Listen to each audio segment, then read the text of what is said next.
ওই যে লাল check shirt, এদিকে এসো। ইশিকার গলা শুনে করিডোর দিয়ে হাঁটতে থাকা সিয়ামের পা দুটো যেন চুম্বকের মতো মাটিতে আটকে গেল। সে ভয়ে ভয়ে এদিক ওদিক তাকালো, যদি অন্য কাউকে ডেকে থাকে। কিন্তু না, কলা ভবনের চত্বরে জটলার মধ্যমণি হয়ে দাঁড়িয়ে থাকা ইশিকার তর্জনীটা সরাসরি তার দিকে তাক করা। সিয়ামের গলা শুকিয়ে কাঠ হয়ে গেল। সে ঢোক গিলে বুক ভরা আতঙ্ক নিয়ে ধীর পায়ে তাদের দিকে এগিয়ে গেল। তার বুকের ভেতর তখন হাতুড়ি পেটা শুরু হয়েছে।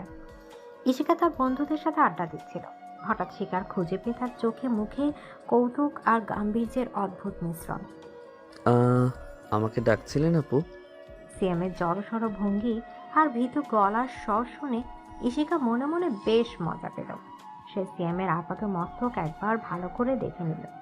ছেলেটা দেখতে খারাপ না, বেশ মায়াবী চেহারা, ফর্সা, লম্বা, কিন্তু বড্ড ভীতু। ইশিকা তার চশমাটা ঠিক করতে করতে কড়া গলায় প্রশ্ন করল, এখানে আর কোনো লাল শার্ট পরা কাউকে দেখেছো? First year? সিয়াম মাথা নিচু করে মেঝের দিকে তাকিয়ে উত্তর দিল। তার হাত দুটো ঘামছে। সে কোনো মতে উত্তর দিল, জি জি আপু, ফার্স্ট ইয়ার। নাম কি তোমার? আর বাড়ি কোথায়? পাশ থেকে ইশিকার বন্ধু সামির গম্ভীর গলায় প্রশ্নটা ছুড়ে দিল। সিএমের মনে হলো সে কোনো পুলিশি জেরা ফেস করছে। সে আমতা আমতা করে উত্তর দিল, আমার নাম সিয়াম আহমেদ, বাসা উত্তরাতে। ও মা, উত্তরায় বাসা? তাহলে তো বেশ বড়লোকের ছেলে মনে হয়েছে। তা বড়লোকের ছেলে সিনিয়রদের সামনে এলে যে সালাম দিতে হয় সেটা জানো না? ম্যানার্স শেখনি? রিয়ের ধমক শুনে সিয়ামের তখন হাত পা ঠান্ডা হয়ে অসার জোগাড়। সে হড়বড়িয়ে হাত তুলে সালাম দিল। তার কপালে বিন্দু বিন্দু ঘাম জমেছে। আসসালামু আলাইকুম আপু, আসলে খেয়াল করিনি, মাফ করবেন।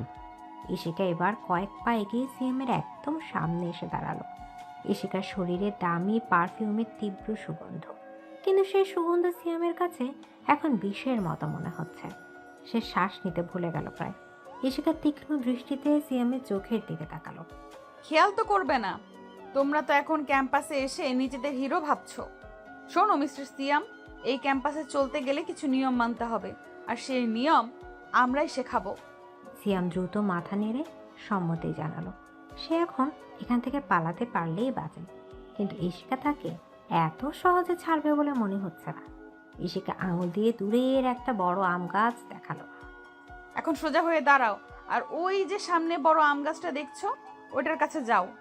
সিয়াম অবাক হয়ে গাছটার দিকে তাকালো। সে বুঝতে পারলো না তাকে কি করতে হবে। সে অসহায় চোখে ইশিকার দিকে তাকালো।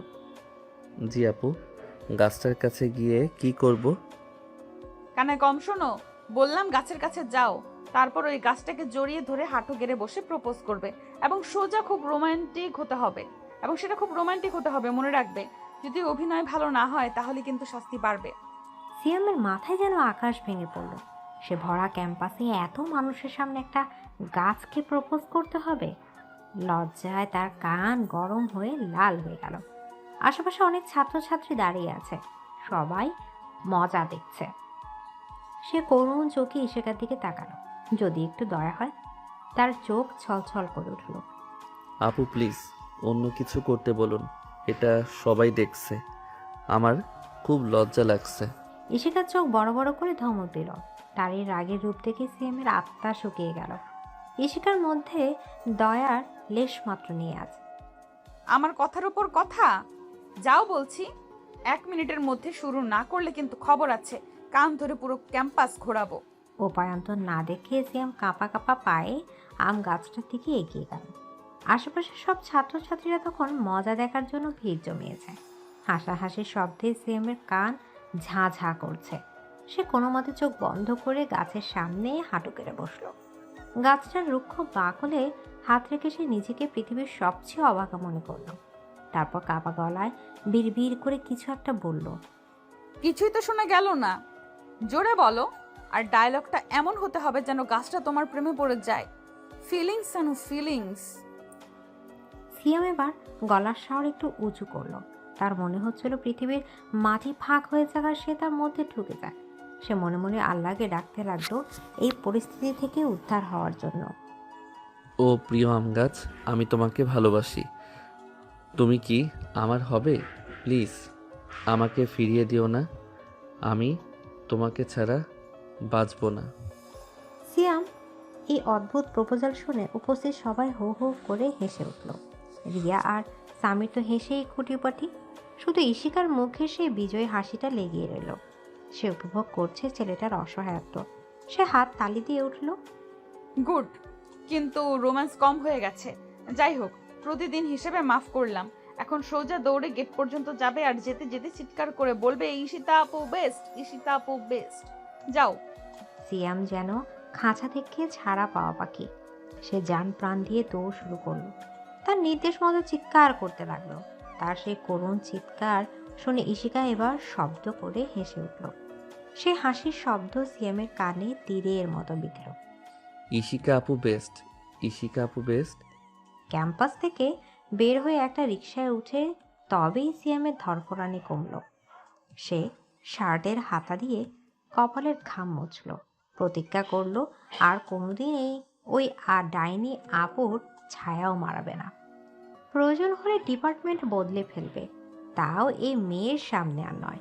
মেয়েটা দেখতে পরীর মতো হলে কি হবে, আসলে একটা দজ্জাল। ইশিকা নামের এই মেয়েটা যে তার জীবনে কত বড় দুর্যোগ হয়ে এসেছে তা সে হাড়ে হাড়ে টের পেল। বাসায় ফিরে সোজা নিজের রুমে ঢুকে গেল সিয়াম। শরীর আর মন দুটোই বিষিয়ে আছে। ফ্রেশ হয়ে বিছানায় গা এলিয়ে দিতে তার মা সালমা বেগম রুমে ঢুকলেন। তার পরনে হালকা রঙের শাড়ি, মুখে একটা চওড়া হাসি, হাতে এক গ্লাস ফলের রস। তিনি ছেলের বিধ্বস্ত অবস্থায় খেয়াল করলেন না। কি রে বাবা, আজ এত তাড়াতাড়ি ফিরলি যে? মুখটা এমন অন্ধকার কেন? ভার্সিটি কেমন লাগলো? মায়ের প্রশ্নের উত্তরে সিয়াম একটা দীর্ঘশ্বাস ফেলল। সে গ্লাসটা হাতে নিয়ে এক চুমুকে অর্ধেকটা শেষ করলো। তার মনের ভেতর এখনো অপমানের আগুন জ্বলছে। ভালো না মা, খুব জঘন্য। মনে হচ্ছে নরক থেকে ফিরেছি। ভার্সিটির সিনিয়ররা সব এক একটা জানোয়ার। সিয়ামের কথায় সালমা বেগম একটু অবাক হলেন। তিনি ছেলের পাশে বিছানায় বসলেন এবং ছেলের চুলে বিলি কেটে দিতে দিতে লাগলেন। তিনি ভাবলেন ছেলে হয়তো নতুন পরিবেশে মানিয়ে নিতে পারছে না। কেন রে, প্রথম দিনেই কি হলো? কেউ কিছু বলেছে? র্যাগিং দিয়েছে নাকি? সিয়াম মায়ের কাছে সব খুলে বলতে চাইল না। গাছকে প্রপোজ করার লজ্জায় কথাটা সে কাউকে বলতে পারবে না। সে পাশ ফিরে শুয়ে বালিশে মুখ গোছল। কিছু না মা, তুমি বুঝবে না। আমার খুব টায়ার্ড লাগছে, একটু ঘুমাবো। আমাকে ডেকো না এখন। সালমা বেগম ছেলের মাথায় হাত বুলিয়ে দিলেন। তিনি বুঝতে পারলেন ছেলের মন মেজাজ ভালো নেই, কিন্তু তার কাছে যে খবরটা আছে সেটা শুনলে ছেলের মন ভালো হয়ে যাবে, এমনটাই তার ধারণা। তিনি ছেলের কাঁধ ধরে তাকে নিজের দিকে ফেরালেন। আচ্ছা শোন, তোর সাথে একটা জরুরি কথা আছে। তোর বাবার আমি একটা সিদ্ধান্ত নিয়েছি, তোর জন্য সারপ্রাইজ। মন খারাপ করে থাকিস না। সিয়াম মায়ের মুখের দিকে তাকালো।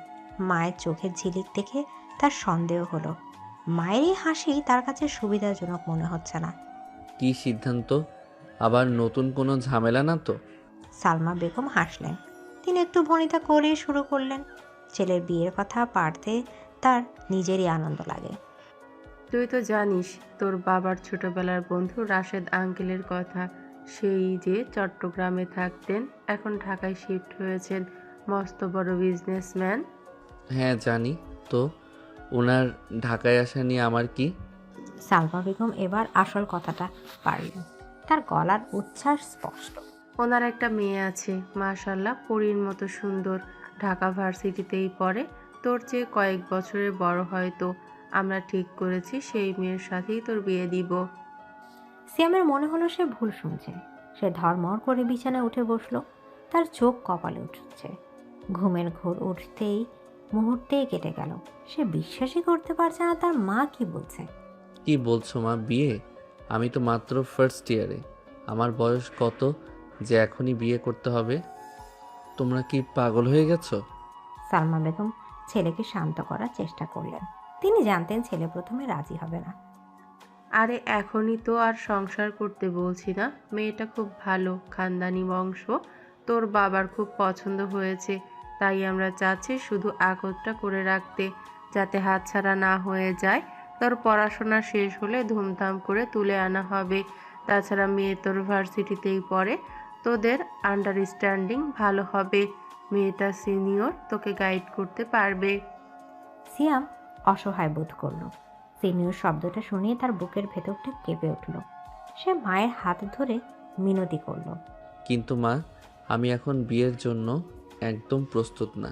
প্লিজ বাবাকে বোঝাও। আমি এখন ক্যারিয়ার নিয়ে ভাবতে চাই, আর সিনিয়র মেয়ে আমি বিয়ে করব না। এমন সময় সিয়ামের বাবা আমজাদ চৌধুরী রুমে ঢুকলেন। তার বয়স 50-এর কোঠায়, বেশ রাশভারী মানুষ, কিন্তু আজ তার মুখেও তৃপ্তির হাসি। তিনি ছেলের পিঠ চাপড়ে দিলেন। কিরে সিয়াম, মায়ের কাছে সব শুনেছিস তো? রাশেদ আমার জানের দোস্ত। আর মেয়ের সাথে তোর বিয়ে হলে আমাদের সম্পর্কটা আরো মজবুত হবে। আর মেয়ে দেখলেও তুই না করতে পারবি না। একেবারে লক্ষ্মী প্রতিমা, পড়াশোনায়ও খুব ভালো। সিয়াম বাবার চোখের দিকে তাকিয়ে বুঝলো এখানে না করার কোনো উপায় নেই। বাবা যখন একবার সিদ্ধান্ত নিয়েছেন তখন সেটা নড়চড় হবে না। চৌধুরী বংশের কথার বরখেলাপ হয় না। বাবা, আমি মাত্র ভার্সিটিতে ঢুকলাম। এখন এসব আমার বন্ধুরা শুনলে হাসাহাসি করবে। কোনো কিন্তু না, আমি কথা দিয়ে ফেলেছি। এই শুক্রবারেই আমরা ওদের বাসায় যাব আন্টি পড়াতে। আর বন্ধুরা হাসবে কেন? সুন্দরী বউ পেলে সবাই হিংসে করবে। তুই তৈরি হয়ে নিস। সিয়াম হতাশ হয়ে মাথা নিচু করে বসে রইল। তার খুব কান্না পাচ্ছিল। একা তো ভার্সিটিতে ওই ডাইনি সিনিয়রের পাল্লায় পড়ে জীবন অতিষ্ঠ, তার উপর এখন এই জোর করে বিয়ে। জীবনটা যেন বিষিয়ে উঠেছে। নে আগে মেয়েটার ছবি দেখ, দেখলেই মন ভালো হয়ে যাবে। আমি গ্যারান্টি দিচ্ছি তুই প্রেমে পড়ে যাবি। মেয়েটা যেমন দেখতে তেমন গুণবতী। সালমা বেগম তার স্মার্টফোনের গ্যালারি ওপেন করে একটা ছবি সিয়ামের চোখের সামনে ধরলেন। সিয়াম অনিচ্ছা সত্ত্বেও ছবিটার দিকে তাকান। তার কোনো আগ্রহ নেই, শুধু মায়ের মন রাখতেই তাকানো। ছবিতে একটা মেয়ে নীল শাড়ি পরে খুব সুন্দর করে হাসছে, খোলা চুলে হাওয়ায় উঠছে। সিয়াম প্রথমে মেয়েটির হাসি থেকে মুগ্ধ হলো। আসলে পরীর মতো সুন্দর, মনে হচ্ছে যেন কোনো স্বপ্নকন্যা। কিন্তু পর মুহূর্তেই তার মনে হলো এই মুখটা তার খুব চেনা, খুব চেনা এবং খুব ভয়ঙ্কর। তার বুকের ভেতরটা ছ্যাত করে উঠল, রক্ত হিম হয়ে গেল তার। সিয়াম ভালো করে ছবিটা জুম করে দেখল। তার হৃৎপিণ্ডটা যেন কয়েক সেকেন্ডের জন্য স্তব্ধ হয়ে গেল। মোবাইলটা তার হাত থেকে ফসকে পড়ে যাচ্ছিল প্রায়। এটা কোনো পরীর ছবি নয়, এটা তো সেই সাক্ষাৎ যমদূত। আজ দুপুরে যে তাকে দিয়ে গাছের সাথে রোমান্স করিয়েছে। ক্যাম্পাসের সেই টেরার মেয়ে ইশিকা আপু। ইশিকা আপু? সিয়ামের গলা দিয়ে অস্পষ্ট একটা আর্তনাদ বেরিয়ে এলো। সালমা বেগম ছেলে চমকে যাওয়া দেখে খুশি হলেন। ভাবলেন ছেলে বুঝে চিনেছে এবং খুশি হয়েছে। হ্যাঁ, ওর নাম ইশিকা। তুই চিনিস নাকি? ও তো তোর ভার্সিটিতেই পড়ে। আমি তো জানতাম তোরা একে অপরকে চিনবি। কি চমৎকার মিল দেখেছিস? সিয়ামের মুখ দিয়ে আর কোনো কথা বের হলো না। সে ফ্যালফ্যাল করে মায়ের দিকে তাকিয়ে রইল। তার মনে হলো তার জীবনের ট্র্যাজেডি সবে মাত্র শুরু হলো। ভার্সিটির দাজ্জাল সিনিয়র আপুটা হবে তার বউ। যে মেয়ে আজ থেকে পুরো ক্যাম্পাসের সামনে অপমান করলো, তার সাথে এক ছাদের নিচে কাটাতে হবে। এর চেয়ে বড় শাস্তি আর কি হতে পারে? সিয়ামের চোখের সামনে অন্ধকার নেমে এলো। সে মনে মনে ভাবলো, বাসর রাতে ইশিকা তাকে দিয়ে আবার কান ধরে উঠবোস করাবে না তো? তার ভবিষ্যৎ অন্ধকার। কিরে, চুপ করে আসিস কেন? পছন্দ হয়েছে তো? সিয়াম শুকনো ঢোক দিল। সে বাবার দিকে তাকে একটা মেকি হাসি দেওয়ার চেষ্টা করলো, কিন্তু সেটা কান্নার মতো দেখালো। তার এখন অজ্ঞান হয়ে যেতে ইচ্ছা করছে। বাবা, আমার শরীরটা খুব খারাপ লাগছে। আমি আমি একটু বাথরুমে যাব। সিয়াম দ্রুত পায়ে বাথরুমে ঢুকে দরজা বন্ধ করে দিল। আয়নায় নিজের চেহারার দিকে তাকে সে বিড়বিড় করে উঠল। তার চোখে মুখে ভয়ের ছাপ স্পষ্ট। শেষ, আমার জীবনটা শেষ। ভার্সিটির বড় আপু এখন হবে আমার বউ। আল্লাহ, তুমি আমাকে তুলে নাও। এই মেয়ের সাথে সংসার করার চেয়ে জেলখানায় থাকা ভালো। শুক্রবার সকালটা অন্য দিনের চেয়ে একটু আলাদা, আমেজ নিয়ে আসে। কিন্তু আজ সিয়ামের কাছে শুক্রবারের সকালটা মনে হচ্ছে ফাঁসির মঞ্চে যাওয়ার আগের মুহূর্তের মতো। সারা রাত তার দু চোখের পাতা এক হয়নি। যতবারই চোখ বন্ধ করেছে ততবারই ভেসে উঠেছে ইশিকার সেই রাগী মুখ, আর কানে বেজেছে গাছকে প্রপোজ করার নির্দেশটা। সিয়াম বিছানায় শুয়ে সিলিং ফ্যানের দিকে তাকিয়ে ভাবছে কিভাবে বিপদ থেকে উদ্ধার পাওয়া যায়। তার হাতে একটাই অপশন, অসুস্থতার ভান করা। যদি বড় কোনো অসুখের বাহানা দেওয়া যায় তবে হয়তো আজকের এই মেয়ে দেখার অনুষ্ঠানটা বাতিল করা সম্ভব। ঘড়িতে তখন সকাল 10টা। সিয়ামের মা সালমা বেগম ছেলের রুমে ঢুকলেন। তার পরনে আজ বেশ জমকালো শাড়ি। তিনি ছেলের বিছানার পাশে এসে দাঁড়ালেন। সিয়াম একটা লেপ মুড়ি দিয়ে শুয়ে আছে দেখে তিনি অবাক হলেন। কি রে সিয়াম, এখনো শুয়ে আছিস যে? আজ না আমরা ইশিকা মামুনিকে দেখতে যাব? ওঠ বাবা, তাড়াতাড়ি তৈরি হয়ে নে, তোর বাবা তো রেডি হয়ে বসে আছে। সিয়াম লেপের ভেতর থেকে মুখটা একটু বের করলো। তার চেহারাটা সত্যিই করুণ দেখাচ্ছে। যদিও সেটা রাত জাগার দুশ্চিন্তার ফল, কিন্তু সে সেটাকে অসুস্থতা হিসেবে চালিয়ে দেওয়ার চেষ্টা করলো। সে পেটে হাত দিয়ে গোঙাতে শুরু করলো। মা, আমার শরীরটা খুব খারাপ লাগছে। মনে হয় ফুড পয়জনিং হয়েছে। পেটের ব্যথায় মরে যাচ্ছি আমি। আজ মনে হয় যেতে পারবো না। তোমরা বরং আজ যাও, আমি অন্য একদিন যাব। সালমা বেগম ছেলের কপালে হাত দিলেন। জ্বর নেই, গা স্বাভাবিক। তিনি অভিজ্ঞ মায়ের মতো ছেলের বাহানাটা ধরে ফেলেন। তিনি মুচকি হেসে ছেলের লেপটা এক টানে সরিয়ে দিলেন। শোন সিয়াম, তোর এই পেটের ব্যথা বিয়ের কথা শোনার পর থেকেই শুরু হয়েছে। এসব নাটক আমার কাছে চলবে না। তোর বাবা গাড়িতে অপেক্ষা করছে, 10 মিনিটের মধ্যে রেডি হয়ে নিচে আয়। আর যদি না আসিস তবে তোর বাবা নিজে এসে তোকে চ্যাংদোলা করে নিয়ে যাবে। তখন কিন্তু ইজ্জত থাকবে না। মায়ের এমন আলটিমেটাম শুনে সিয়াম বুঝল পালানোর আর কোনো পথ খোলা নেই। সে দীর্ঘশ্বাস ফেলে বিছানা ছাড়ল। বাথরুমে ঢুকে শাওয়ারের নিচে দাঁড়িয়ে রইল দীর্ঘক্ষণ। পানির ধারা তার শরীরের ক্লান্তি দূর করলেও মনের আতঙ্ক ধুতে পারল না। সে ভাবল, ইশিকা আপু যখন দেখবে তার হবু বর সেই গাছপ্রেমিক জুনিয়া, তখন কি হবে? হয়তো বিয়ের আসরে তাকে আবার কান ধরে উদ্বোস করাবে। নীল রঙের পাঞ্জাবিটা গায়ে জড়িয়ে আয়নার সামনে দাঁড়ালো সিয়াম। নিজেকে বেশ সুদর্শন লাগছে, কিন্তু চোখের নিচের কালিটার দুশ্চিন্তার সাক্ষী দিচ্ছে। সে মনে মনে আল্লাহকে ডাকতে ডাকতে নিজে নেমে এলো। গাড়িতে উঠে বসলো বাবার পাশে। গাড়ি চলতে শুরু করলো গুলশানের দিকে। রাশেদ আঙ্কেল মানে ইশিকার বাবা গুলশানের এক আলিশান ডুপ্লেক্স বাড়িতে থাকে। গাড়ি যখন ইশিকার বাড়ির গেট দিয়ে ঢুকলো, সিয়ামের হৃদস্পন্দন বেড়ে দ্বিগুণ হয়ে গেল। বাড়িটা রাজপ্রাসাদের মতো, বিশাল লন, দামি সব গাড়ি পার্ক করা। রাশেদ সাহেব নিজে এসে বন্ধু আমজাদ চৌধুরীকে জড়িয়ে ধরলেন। দুই বন্ধুর হাসাহাসিতে পরিবেশটা মুখর হয়ে উঠল। আরে আমজাদ, কতদিন পর দেখা। আয় আয়, ভেতরে আয়। আর এই বুঝি আমাদের জামাই বাবা? মাশাল্লাহ, রাজপুত্রের মতো দেখতে হয়েছে। রাশেদ সাহেব সিয়ামের কাঁধে হাত রাখলেন। সিয়াম কোনো মতো একটা মেয়েকে হাসি দিয়ে সালাম দিল। তার হাত পা তখনও কাঁপছে। ভেতরে ড্রয়িং রুমটা আরও বিশাল। সোফায় বসার পর কাজের লোকেরা একের পর এক নাস্তা সাজাতে লাগলো। সিয়ামের গলা শুকিয়ে কাট, কিন্তু সে পানি খাওয়ারও সাহস পাচ্ছে না। তার চোখ শুধু এদিক ওদিক খুঁজছে সেই জমদূতকে। কিছুক্ষণ গল্প গুজবের পর রাশেদ সাহেব ভেতর দিকে তাকিয়ে ডাক দিলেন। ইশিকা মা, কই তুমি? মেহমানরা এসেছে, নাস্তা নিয়ে এসো। সিয়ামের বুকের ভেতরটা ধক করে উঠল। সিঁড়ি দিয়ে পায়ের আওয়াজ পাওয়া যাচ্ছে, নুপুরের রিনিঝিনি শব্দ। সিয়াম মাথা নিচু করে মেঝের কার্পেটের দিকে তাকিয়ে রইল। সে তাকাতে সাহস পাচ্ছে না। ইশিকা ড্রয়িং রুমে প্রবেশ করলো। আজ তার পরনে ভার্সিটির সেই জিন্স কুর্তি নেই।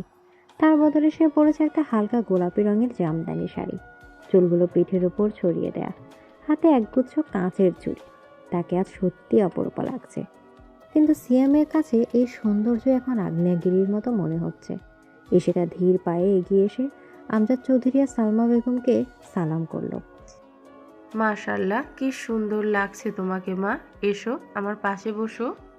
ইশিকা মিষ্টি হেসে সালমা বেগমের পাশে বসলো। তার চোখ তখনও সিয়ামের দিকে পড়েনি, বা হয়তো সে ইচ্ছে করে তাকাচ্ছে না। সিয়াম আর চোখে একবার তাকালো। ক্যাম্পাসে সেই রুদ্র মূর্তি ইশিকার সাথে এই ইশিকার আকাশ পাতাল তফাৎ। এখানে সে কত শান্ত সুবোধ বালিকা। ইশিকা, বাবা সিয়ামের সাথে পরিচয় হয়েছ? ও তো তোমাদের ভার্সিটিতেই ভর্তি হলো এবার, ম্যানেজমেন্টে। ইশিকা এবার ধীরে ধীরে সিয়ামের দিকে তাকালো। সিয়ামের মনে হলো সে এক্সরে মেশিনের সামনে বসে আছে। ইশিকার চোখের দৃষ্টি সিয়ামের মুখের ওপর স্থির হলো। প্রথমে চিনতে না পারলেও কয়েক সেকেন্ডের মধ্যে ইশিকার চোখের কোণে এক বিচিত্র ঝিলিক খেলে গেল।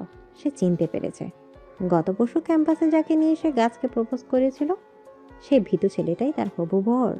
ইশিকার ঠোঁটের কোণে সেই পরিচিত বাঁকা হাসিটা ফুটে উঠল। জি বাবা, পরিচয় ঠিক নেই, তবে দেখেছি মনে হয়, ক্যাম্পাসে তো অনেক স্টুডেন্ট। ইশিকার গলার স্বরে একটা প্রচ্ছন্ন কৌতুক। সিএম বুঝলো সে ধরা পড়ে গেছে। সে ঘামতে শুরু করলো। এসি রুমের মধ্যেও তার গরম লাগছে। ওমা, পরিচয় নেই তো কি হয়েছে, এখন হয়ে যাবে। তোমরা বরং একটু আলাদা কথা বলো, আমরা বড়রা এখানে গল্প করি। ইশিকা, সিয়ামকে নিয়ে তোমার ছাদে বা বেলকুনিতে যাও, একটু বাতাস খেয়ে আসুক, বেচারা গরমে ঘামছে। মায়ের এই প্রস্তাবটা সিএমের কাছে মৃত্যুদণ্ডের আদেশের মতো মনে হলো। বাঘের গুহায় এক প্রবেশ। সে মিনতি ভরা চোখে মায়ের দিকে তাকালো, কিন্তু মা তখন ইশিকার প্রশংসায় পঞ্চমুখ। জি আন্টি, আসুন, মানে এসো সিয়াম। ইশিকা উঠে দাঁড়ালো। তুমি করে বলাটা যেন একটা ওয়ার্নিং বেল। সিয়াম যন্ত্রচালিতের মতো উঠে দাঁড়ালো। তার পা দুটো ভারী হয়ে গেছে। সে ইশিকার পিছু পিছু সিঁড়ি দিয়ে উপরে উঠতে লাগলো। সিঁড়ি দিয়ে ওঠার সময় সিয়ামের মনে হলো সে ফাঁসির কাষ্ঠের দিকে এগিয়ে যাচ্ছে। ছাদটা বেশ বড়, একপাশে বাগান করা, দোলনা রাখা। বিকেলের রোদ পড়ে জায়গাটা বেশ মনোরম লাগছে। ইশিকা রেলিংয়ের পাশ গিয়ে দাঁড়ালো। বাতাস তার শাড়ির আঁচল ওড়াচ্ছে। সে ঘুরে সিয়ামের দিকে তাকালো। সিয়াম তার দিকে নিরাপদ দূরত্ব বজায় রেখে দাঁড়িয়ে আছে, মাথা নিচু করে। তো মিস্টার ট্রি লাভার, দুনিয়াটা কত ছোট, তাই না? ইশিকার গলার স্বর শুনে সিয়াম চমকে উঠল। সে জানে এখন আর অভিনয় করে লাভ নেই। সে আমতা আমতা করে উত্তর দিল। আপু, আসলে আমি জানতাম না। বিশ্বাস করুন, আমি জানলে আসতাম না। ইশিকা কয়েক পা এগিয়ে সিএমের পাশে এসে দাঁড়ালো। সে হাত ভাঁজ করে সিএমের দিকে তাকিয়ে হাসলো। এই হাসিতে কোনো মমতা নেই, আছে শিকার ধরার আনন্দ। জানলে আসতে না কেন? আমাকে কি খুব খারাপ দেখতে, নাকি আমার ভয় পালিয়ে যেতে?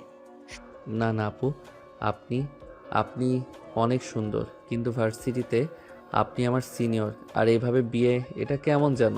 শোনো ছেলে, সোজা কথায় আসি। বাবার পছন্দের বাইরে আমি যাই না। বাবা যখন তোমাকে পছন্দ করেছে তখন আমার কোনো আপত্তি নেই। তাছাড়া তোমাকে আমার ইন্টারেস্টিংই লাগছে। একটা পার্সোনাল কমেডিয়ান পাওয়া যাবে বর হিসাবে। সিএমের অপমান লাগলো, কিন্তু সে কিছু বলার সাহস পেল না। সে মনে মনে ভাবলো সারা জীবন কি তাহলে তাকে জোকার হয়ে থাকতে হবে? আপু, আমি কিন্তু সিরিয়াস। আপনি কি সত্যি আমাকে বিয়ে করতে চান? আমাদের মধ্যে তো কোনো মিল নেই। আপনি আকাশ, আমি মাটি। বেশি কাব্য করো না। আর হ্যাঁ, একটা শর্ত আছে। সিএম ভয়ে ভয়ে তাকালো। আবার কি শর্ত? কি শর্ত আপু? ক্যাম্পাসে আমি তোমার সিনিয়র আর তুমি আমার জুনিয়র। সেখানে ভুলেও যদি কাউকে বলো যে আমাদের বিয়ে হয়েছে বা হতে যাচ্ছে, তাহলে তোমার হাড় হাড্ডি একটাও আস্ত রাখবো না। ক্যাম্পাসে আমি ঈশিতা ম্যাম আর ঈশিতা আপু, আর বাসায় যা হওয়ার হবে। মনে থাকবে? সিয়াম দ্রুত মাথা নাড়ল। সে এমনিতেই বিয়ের কথা কাউকে বলতে চায় না। জি আপু, মনে থাকবে। আমি কাউকে বলবো না। গুড বয়, এখন চলো নিচে যাই। আর হ্যাঁ, শ্বশুরের সামনে স্মার্ট হওয়ার চেষ্টা করবে না। যেমন ভীতু আছো তেমনই থেকো। আমার ভীতু বড়ই পছন্দ, কন্ট্রোল করতে সুবিধা। ইশিকা আবার সেই বাঁকা হাসি দিয়ে নিচে নেমে গেল। সিয়াম কিছুক্ষণ ছাদে একা দাঁড়িয়ে রইল। সে বুঝতে পারল না তার ভাগ্য তাকে কোথায় নিয়ে যাচ্ছে, তবে এটুকু বুঝলো তার আগামী দিনগুলো ঝড়ের বেগে কাটবে। নিচে নেমে দেখা গেল বিয়ের তারিখ পাকা হয়ে গেছে। আগামী শুক্রবারই আগদ। সিএমের বাবা মা মহা খুশি। ইশিকার বাবা তো খুশিতে মিষ্টি মুখ করা শুরু করে দিয়েছে। সিএম শুধু পুতুলের মতো বসে রইল। তার মনে হলো তার জীবনের স্ক্রিপ্ট অন্য কেউ লিখছে, আর সে শুধু এক অসহায় অভিনেতা। দিনগুলো যেন চোখের পলকে কেটে গেল। ভার্সিটিতে সিএম ইশিকার ছায়া এড়িয়ে চলল, আর ইশিকাও তাকে দেখে না দেখার ভান করলো। দেখতে দেখতে শুক্রবার চলে এলো, বিয়ের দিন। কমিউনিটি সেন্টারে ছোটোখাটো আয়োজন, শুধু দুই পরিবারের ঘনিষ্ঠ আত্মীয়রা উপস্থিত। সিয়াম শেরওয়ানি পরে স্টেজে বসে আছে। তার পাশে কাজিনরা বসে রেজিস্ট্রি পেপার দিয়ে তৈরি করেছেন। সিয়ামের হাত কাঁপছে কলম ধরার সময়। সে 3 বার কবুল বলল যেন কোনো ঘোরের মধ্যে। তার মনে হলো সে নিজের মৃত্যু পরোয়ানায় সই করেছে। ওদিকে মেয়েদের স্টেজে ইশিকা বসে আছে লাল বেনারসি পরে। তাকে দেখাচ্ছে রাজরানীর মতো। তার বন্ধুরা তাকে ঘিরে ধরে মজা করছে, কিন্তু ইশিকার চোখ মাঝে মাঝে সিয়ামের দিকে চলে যাচ্ছে। ছেলেটাকে স্টেজে বসে অসহায় বাচ্চার মতো দেখাচ্ছে। ইশিকার মনে অদ্ভুত এক মায়া হলো। বাবার পরক্ষণে মনে হলো বাসর রাতে ছেলেকে একটু সাইজ করতে হবে। বিয়ের আনুষ্ঠানিকতা শেষ হলো। খাওয়া দাওয়া শেষে বিদায়ের পালা। ইশিকা বাবার গলা জড়িয়ে একটু কাঁদল। সিয়ামের বাবা মা নতুন বউকে বরণ করে নিলেন। সিয়ামের বাড়িতে এখন উৎসবের আমেজ। রাত তখন 12টা। বাসর ঘর সাজানো হয়েছে রজনীগন্ধা আর গোলাপ দিয়ে। সিয়ামকে তার কাজিনা ধাক্কা দিয়ে ঘরে ঢুকিয়ে দিল। যা ভাই, যুদ্ধ জয় করে আয়। All the best. দরজাটা বাইরে থেকে বন্ধ করে দেওয়া হলো। সিয়ামের বুকটা ধপধপ করছে। সে ঘুরে দেখলো বিছানার মাঝখানে ইশিকা বসে আছে, ঘোমটা দেয়া, মুখ দেখা যাচ্ছে না। ঘরে এসি চলছে, তবুও সিয়াম ঘামছে। সে ধীর পায়ে বিছানার দিকে এগিয়ে গেল। সে কি বলবে? সে কেমন আছো নাকি সালাম? সিয়াম বিছানার এক কোনায় গিয়ে বলল। সে ইশিকার দিকে তাকানোর সাহস পাচ্ছে না। কিছুক্ষণ পিন পতন নীরবতা। হঠাৎ ইশিকা নিজেই ঘোমটাটা সরিয়ে ফেলল। কতক্ষণ আর মূর্তির মতো বসে থাকবে? পানি দাও, তৃষ্ণা পেয়েছে। সিয়াম চমকে উঠল। এই কণ্ঠস্বর তার চেনা, সেই আদেশের সুর। সে তড়িঘড়ি করে সাইড টেবিল থেকে পানির গ্লাসটা নিয়ে ইশিকার দিকে বাড়িয়ে দিল। হাত কাঁপার কারণে একটু পানি ইশিকার শাড়িতে ছলকে পড়ল। সো সরি আপু, মানে ইশিকা। ইশিকা বিরক্ত মুখে শাড়িটা ছেড়ে ফেলল। সে গ্লাসটা নিয়ে এক চুমুকে পানি খেয়ে নিল। তারপর গ্লাসটা টেবিলে রেখে সিয়ামের দিকে ঘুরে বসলো। তার চোখে সে ক্যাম্পাসের রুদ্র মূর্তি। শোনো মিস্টার হাজবেন্ড, বাসর রাত বলে ভেবো না আমি গলে পানি হয়ে যাব। তুমি আমার জুনিয়র ছিলে, আছো এবং থাকবে। এখন আমার পা টিপে দাও। সারাদিন হিল পরে পা ব্যথা হয়ে গেছে। সিয়ামের চোখ কপাল উঠল। বাসরাতে বউয়ের পা টিপতে হবে? সে অবাক হয়ে ইশিকার দিকে তাকিয়ে রইল। পা টিপে দেব এখন? হ্যাঁ এখন। কানে তো কম শোনো না জানি, নাকি আবার সেই আম গাছের কাছে পাঠাবো? আম গাছের কথা শুনে সিয়ামের মেরুদণ্ড দিয়ে শীতল স্রোত বয়ে গেল। সে বুঝল প্রতিবাদ করে লাভ নেই। সে ধীরে ধীরে বিছানায় উঠে ইশিকার পায়ের কাছে বসলো। ইশিকা তার পা দুটো সিয়ামের কোলের উপর তুলে দিল। আলতা রাঙা পা। সিয়াম আলতো হাতে ইশিকার পা টেপে দিতে শুরু করলো। ইশিকা বালিশে হেলান দিয়ে আরাম করে শুয়ে পড়ল। তার ঠোঁটের কোণে বিজয়ী হাসি। সে মনে মনে ভাবল, শুরুটা মন্দ হলো না। দেখা যাক এই জুনিয়র বর কত দূর যেতে পারে। আর একটু জোরে। আর শোনো, কাল সকালে আমার ভার্সিটিতে প্রেজেন্টেশন আছে। আমাকে সকাল 7টায় ডেকে দেবে, আর আমার ব্রেকফাস্ট রেডি রাখবে। Coffee with sugar, coffee without sugar, মনে থাকবে? জি থাকবে। সিয়াম পা টিপছে আর ভাবছে, সে কি বিয়ে করলো নাকি কোনো স্বৈর শাসকের দাসত্ব গ্রহণ করলো? রোমান্টিক বউ, এ তো রোমান্টিক জল্লাদ। অথচ ইশিকা চোখ বন্ধ করে আছে। তার মুখের কঠোর ভাবটা এখন নেই। ঘুমের ঘোরে তাকে ভীষণ মায়াবী লাগছে। সিয়ামের হাতের স্পর্শে ইশিকার ক্লান্তি দূর হচ্ছে। অবচেতন মনে ইশিকাও হয়তো এক অদ্ভুত ভালো লাগা অনুভব করছে, যা সে এখনও স্বীকার করতে নারাজ। সিয়ামের হাত ব্যথা হয়ে আসছে, কিন্তু থামার সাহস নেই। হঠাৎ ইশিকা চোখ না খুলেই বলল, হয়েছে, আর টিপতে হবে না। লাইট অফ করে শুয়ে পড়ো। আর হ্যাঁ, আমার গায়ে হাত দেবে না। একদম সোফায় গিয়ে শোবে না। বিছানার এক কোণায় চুপচাপ পড়ে থাকবে। Good night. সিয়াম স্বস্তির নিঃশ্বাস ফেলল। যাক, অন্তত পা টেপা থেকে মুক্তি মিলল। সে লাইট অফ করে দিল। ড্রিম লাইটের আলোয় ঘরটা মায়াবী হয়ে উঠল। সে বিছানা একদম শেষ প্রান্তে গুটিসুটি মেরে শুয়ে পড়ল। মাঝখানে বিশাল ব্যবধান। সিয়াম পাশ পেরিয়ে ইশিকার দিকে তাকালো। মেয়েটা ঘুমিয়ে পড়েছে। ঘুমের মধ্যে তাকে কতই না মাসুম দেখাচ্ছে। সিয়ামের মনে হলো হয়তো এর আগে খোলসটার নিচে অন্য কোনো মানুষ লুকিয়ে আছে, কিন্তু সে মানুষকে বের করে আনা কি তার পক্ষে সম্ভব? সিয়ামের চোখে ঘুম নেই। নতুন জীবন, নতুন আতঙ্ক আর অদ্ভুত এক ভালো লাগা নিয়ে সে সিলিংয়ের দিকে তাকিয়ে রইল। ভার্সিটির বড় আপু এখন তার পাশে শুয়ে। তার বউ, ভাবতেই গায়ে কাঁটা দিচ্ছে। কাল সকালে যে আবার কি অপেক্ষা করছে কেই জানে। ভোরের আলো ফুটে উঠেছে ঢাকার আকাশে। জানলার পর্দার ফাঁক দিয়ে এক চিলতে রোদ এসে পড়েছে সিয়ামের চোখে। সারা রাত ভয়ে আর উত্তেজনায় ঠিকমতো ঘুম হয়নি তার। ভোরের দিকে কখন যে চোখটা লেগে এসেছিল সে টের পায়নি। সুখ নিদ্রায় বিভোর সিয়াম হয়তো স্বপ্নে দেখছিল সে ক্যাম্পাসের সবচেয়ে সাহসী ছেলে হয়ে উঠেছে, আর ইশিকা তাকে ফুলের মালা দিয়ে বরণ করছে। কিন্তু স্বপ্নের এই সুখ বেশিক্ষণ স্থায়ী হলো না। কানে ভেসে এলো এক তীক্ষ্ণ চিৎকার, যা কোনো রোমান্টিক নায়িকার নয়, বরং কোনো ড্রিল সার্জেন্টের গলার মতো শোনালো। এই যে মিস্টার কুম্ভকর্ণ, ওঠো বলছি। ঘড়িতে কয়টা বাজে? হুঁশ আছে? ইশিকার ধমক শুনে সিয়াম ধর্মর করে বিছানায় উঠে বসলো। সে ঘুমের ঘরে বুঝতেই পারছিল না সে কোথায় আছে। তার হৃদস্পন্দন ট্রেনের গতির মতো ছুটছে। সামনে তাকিয়ে দেখলো ইশিকা কোমরে হাত দিয়ে দাঁড়িয়ে আছে। তার পরনে একটা সিল্কের নাইটি, চুলগুলো এলোমেলো, কিন্তু চোখে মুখে প্রলয়কারী ঝড়। সিয়াম ভয়ে ভয়ে দেয়াল ঘড়ির দিকে তাকালো। সকাল 7:30। সর্বনাশ, ইশিকা তাকে 7টায় ডাকতে বলেছিল। আসলে অ্যালার্ম বেজেছিল কিনা বুঝতে পারিনি। সরি আপু। ইশিকা চোখ পাকিয়ে সিয়ামের দিকে এগিয়ে এলো। সিয়ামের মনে হলো বাঘিনীর শিকারের উপর ঝাঁপিয়ে পড়ার প্রস্তুতি নিচ্ছে। সে বিছানা চাদর খামচে ধরে পিছিয়ে গেল। আবার আপু? তোমাকে না বলেছি বাসায় আমাকে নাম ধরে ডাকবে?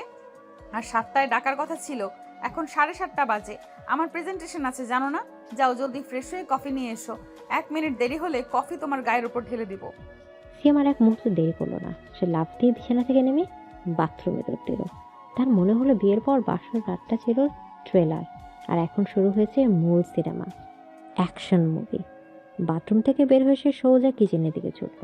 বাড়ির কাজের বুয়া তখনও নাস্তা বানাচ্ছে। সিয়ামকে হন্তদন্ত হয়ে ঢুকতে দেখে তিনি অবাক হলেন। ও মা, দুলা ভাই আপনি কিচেনে কেন? কিছু লাগবো? সিয়াম বুয়ার কথার উত্তর দেওয়ার সময় পেল না। সে নিজে কফির জার খুঁজতে লাগলো। তার হাত কাঁপছে। যদি কফি বানাতে দেরি হয় তবে কপালে শনি আছে। বুয়া, কফি কোথায়? তাড়াতাড়ি দিন। ইশিকা মানে ম্যাডাম কফি চেয়েছেন। সিয়াম কোনো মতে গরম পানিতে কফি পাউডার মিশিয়ে মগটা হাতে নিল। চিনি ছাড়া কফি, মনে আছে তার। ট্রেতে করে কফি নিয়ে এসে যখন বেডরুমে ঢুকলো তখন ইশিকা ড্রেসিং টেবিলের সামনে বসে চুল আঁচড়াচ্ছে। সিয়াম ভয়ে ভয়ে টি টেবিলের উপর কফির মগটা রাখলো। কফি এনেছি। ইশিকা ঘুরে তাকালো না। সে আয়নায় নিজের প্রতিবিম্বের দিকে তাকিয়ে কথা বলল। তার গলায় সেই আদেশের সুর। টেবিলে রেখেছো কেন? আমার হাতে দাও। আর শোনো, আজ ভার্সিটিতে যাওয়ার সময় গাড়িতে আমার পাশে বসবে না, ড্রাইভারের পাশে বসবে। আমি চাই না কেউ আমাদের একসাথে দেখুক। সিয়াম মনে মনে স্বস্তি পেল। যাক, বাঘিনের খোঁচায় বেশিক্ষণ থাকতে হবে না। সে কফির মগটা ইশিকার দিকে বাড়িয়ে দিল। ইশিকা মগটা নেওয়ার সময় সিয়ামের আঙুলের সাথে তার আঙুল স্পর্শ লাগলো। সিয়ামের শরীরের ভেতর দিয়ে একটা অদ্ভুত শিহরণ বয়ে গেল। ইশিকার হাতটা বেশ নরম, কিন্তু ইশিকা কোনো ভাবান্তর দেখালো না। সে কফিতে এক চুমুক দিয়ে মুখটা বিকৃত করলো। ছি, এটা কফি নাকি গরম পানি? কফি পাউডার কি কিপটেমি করে দিয়েছো? একদম স্ট্রং হয়নি। কাল থেকে কফি বানানো শিখবে ইউটিউব দেখে। এখন যাও, তৈরি হয়ে নাও, 10 মিনিটের মধ্যে বের হব। সিয়াম মাথা নিচু করে নিজের অপরাধ মেনে নিল। সে দ্রুত তৈরি হতে গেল। তার মনে হলো সে কোনো কর্পোরেট অফিসে ইন্টার্নশিপ করছে, আর ইশিকা তার বদমেজাজি বস। সকালের নাস্তার টেবিলে অবশ্য ভিন্ন চিত্র। সিয়ামের মা সালমা বেগম আর বাবা আমজাদ চৌধুরীর টেবিলে বসে আছেন। ইশিকা একদম লক্ষ্মী বইয়ের মতো শাড়ি পরে এসে শাশুড়ির পাশে বসলো। সিয়াম অবাক হয়ে দেখল, একটু আগেই সে রাগী মেয়েটার এখন কত মিষ্টি করে কথা বলছে। মা, আপনার জন্য ওষুধটা এনেছি, আর বাবা আপনার চা। ওলে আমার মা রে, কত লক্ষ্মী আমার বৌমা। সিয়াম, তুই তো একটা হিরে পেয়েছিস। ইশিকার যত্ন নিস বাবা। সিয়াম শুকনো রুটি চিবোতে চিবোতে মায়ের দিকে তাকালো। সে মনে মনে বলল, মা হীরা দিয়ে যে কাঁচও কাটা যায় সেটা তো তোমরা জানো না। তোমরা কি একসাথে ভার্সিটিতে যাচ্ছ? ড্রাইভারকে বলে দিয়েছি তোমাদের নামিয়ে দিতে। জি বাবা। খাওয়া শেষে দুজন গাড়িতে উঠল। গাড়ি গেট দিয়ে বের হতে ইশিকার চেহারার ম্যাপ বদলে গেল। সে জানলা দিয়ে বাইরে তাকিয়ে রইল। সিএমের দিকে ফিরেও তাকালো না। গাড়ি যখন নীলক্ষেতের মোড়ে পৌঁছালো, ইশিকা ড্রাইভারকে থামাতে বলল। ড্রাইভার চাচা, গাড়ি থামান। সিয়াম এখানেই নেমে যাবে, ওর কিছু বই কেনার আছে। ড্রাইভার গাড়ি থামালো। সিএম বুঝলো এটা ইশিকার অজুহাত। সে চুপচাপ গাড়ি থেকে নেমে পড়ল। ইশিকা জানলা দিয়ে মুখ বের করে নিচু গলায় হিসহিস করে বলল, ভার্সিটিতে যেন আমার ছায়ার আশেপাশে না দেখি। আর হ্যাঁ, লাঞ্চের সময় ক্যান্টিনে আসবে না, আমি ফ্রেন্ডদের সাথে থাকবো। তুমি লাইব্রেরিতে গিয়ে পড়বে। ফার্স্ট ইয়ারের রেজাল্ট খারাপ হইলে কিন্তু খবর আছে। সিয়াম মাথা নেড়ে সম্মতি জানিয়ে ফুটপাতে দাঁড়িয়ে রইল। ইশিকার গাড়ি ধুলো উড়িয়ে চলে গেল। সিয়াম একটা দীর্ঘশ্বাস ফেলে ভার্সিটির দিকে হাঁটতে শুরু করল। তার মনে হলো সে বিবাহিত হয়েও অবিবাহিত, আবার অবিবাহিত হয়েও পরাধীন। অদ্ভুত এক জীবন। ক্যাম্পাসে ঢুকে সিয়াম খুব সাবধানে পা ফেলছিল। তার চোখ শুধু খুঁজছে ইশিকা বা তার সাঙ্গপাঙ্গদের। কলা ভবনের করিডোর দিয়ে যাওয়ার সময় হঠাৎ তার কাঁধে একটা ভারী হাত পড়ল। সিয়াম চমকে পেছনে তাকালো, দেখলো থার্ড ইয়ারের একটা বড় ভাই, নাম রকি। রকি ক্যাম্পাসের আরেক ত্রাস। কিরে ফ্রেশার, একা একা কোথায় যাস? সালাম দিতে পারিস না? সিএমের বুক আবার কেঁপে উঠল। ইশকা আপুর দল না হলেও অন্য দলের পাল্লায় পড়া আরও বিপদ। সে দ্রুত সালাম দিল। আসসালামু আলাইকুম ভাইয়া, খেয়াল করিনি। খেয়াল করবি কেন, এখন তোদের ভাব বেড়ে গেছে। শোন, ওই কর্নারে গিয়ে 10 বার কান ধরে উঠবোস করবি, আর প্রতিবার বলবি আমি গাধা। সিএমের চোখে পানি চলে আসার উপক্রম। কাল ইশিকা তাকে অপমান করেছে, আজ আবার রকি ভাই। সে অসহায় ভঙ্গিতে রকির দিকে তাকালো। ভাইয়া প্লিজ, ক্লাসের দেরি হয়ে যাচ্ছে। ক্লাসের দেরি? দাঁড়া, তোকে ক্লাস দেখাচ্ছি। রকি সিএমের কলার ধরতে যাবে, ঠিক তখনই করিডোরের অপর প্রান্ত থেকে একটা বজ্রকণ্ঠ ভেসে এলো। এই রকি থাম। সবাই চমকে তাকালো। ইশিকা তার দলবল নিয়ে এগিয়ে আসছে। তার চোখে রোদ চশমা, হাঁটা চলার রানীর মতো দাপট। রকি ইশিকাকে দেখে একটু থমকে গেল। ইশিকা ক্যাম্পাসের প্রভাবশালী ছাত্রী, তার সাথে পাঙ্কা নেওয়া সহজ নয়। ইশিকা সোজা এসে রকি আর সিএমের মাঝখানে দাঁড়ালো। আরে ইশিকা যে, কি খবর? জুনিয়রটাকে একটু আদব কায়দা শেখাচ্ছিলাম। ইশিকা চশমাটা খুলে রকির চোখের দিকে তাকালো। তার দৃষ্টিতে আগুন। সে সিএমের দিকে একবারও তাকালো না, কিন্তু তার গলায় ছিল প্রচন্ড অধিকারভূত। আদব কায়দা শেখানোর জন্য আমি আছি। এই ছেলে আমার ডিপার্টমেন্টের, আর আমি টার্গেট। ওকে র্যাক দেওয়ার রাইট শুধুমাত্র আমার আছে। অন্য কেউ আমার শিকারের গায়ে হাত দেবে, সেটা আমি টলারেট করব না, বুঝেছিস? রকি একটু অপ্রস্তুত হয়ে হাসলো। সে জানে ইশিকার সাথে তর্ক করা মানে ঝামেলায় বাড়ানো। ও আচ্ছা, তোর টার্গেট বুঝতে পারিনি। ঠিক আছে, এনজয়, চলি। রকি তার দলবল নিয়ে চলে গেল। সিয়াম হাফ ছেড়ে বাঁচল। সে কৃতজ্ঞ চোখে ইশিকার দিকে তাকালো। তার মনে হলো ইশিকা তাকে বাঁচিয়েছে, কিন্তু ইশিকা সিএমের দিকে ফিরে নিষ্ঠুরভাবে হাসলো। ভেবো না তোমাকে দয়া করে বাঁচালাম। তুমি আমার পার্সোনাল সম্পত্তি, মানে পার্সোনাল টয়। তোমাকে নিয়ে আমি খেলবো, অন্য কেউ না। এখন এখান থেকে বিদায় হও, আমার সামনে দাঁড়িয়ে থাকবে না। সিয়াম দ্রুত মাথা নেড়ে সেখান থেকে সরে পড়ল। যদিও ইশিকার কথাগুলো ছিল অপমানজনক, তবুও সিয়ামের মনের কোণে একটু অদ্ভুত ভালো লাগা কাজ করলো। আমার শিকার, আমার টার্গেট, কথাগুলোর মধ্যে কি কোনো প্রচ্ছন্ন অধিকারবোধ ছিল? সে সিয়াম নিজেকে বোঝালো না, এটা শুধুই সিনিয়রের ইগো। সারাদিন ক্লাস আর লাইব্রেরিতে কাটিয়ে সিয়াম যখন বিকেলে বাসায় ফিরল, তখন সে ক্লান্ত। ইশিকা আগেই ফিরেছে। সিয়াম রুমে ঢুকে দেখলো ইশিকা বিছানায় শুয়ে ল্যাপটপে কিছু একটা দেখছে। সিয়াম ফ্রেশ হয়ে এসে সোফায় বসলো। তাদের মধ্যে কোনো কথা হলো না, যেন দুজন দুই গ্রহের বাসিন্দা। রাতে খাওয়ার পর সালমা বেগম আবদার করলেন, কিরে, তোরা তো সারাদিন বাইরে ছিলি, এখন একটু একসাথে সময় কাটা। সিয়াম, ইশিকার মাথায় একটু তেল দিয়ে দে তো, বেচারি সারাদিন পড়াশোনা করে মাথা গরম করে ফেলেছে। ইশিকা ল্যাপটপ থেকে মুখ তুলে শাশুড়ির দিকে তাকিয়ে মিষ্টি করে হাসলো, কিন্তু সেই হাসির আড়ালে সিয়ামের জন্য ছিল সতর্কবার্তা। না না মা, লাগবে না, ও হয়তো টায়ার্ড। আরে কিসের টায়ার্ড, বইয়ের সেবা করবে, এতেই তো আনন্দ। যা সিয়াম, তেল নিয়ে আয়। মায়ের আশেপাশে সিয়াম তেলের বাটি নিয়ে ইশিকার পাশে বিছানায় বসলো। ইশিকা অনিচ্ছা সত্ত্বেও ল্যাপটপ বন্ধ করে পিঠ টান করে বসলো। সিয়াম ভয়ে ভয়ে ইশিকার চুলে হাত দিল। ইশিকার চুলগুলো রেশমের মতো নরম, তেলের গন্ধে ঘরটা মোমো করছে। সিয়াম খুব সাবধানে ইশিকার চুলে বিলি কেটে দিতে লাগলো। কিছুক্ষণ পর ইশিকার শরীরটা শিথিল হয়ে এলো। সে চোখ বন্ধ করে ফেললো।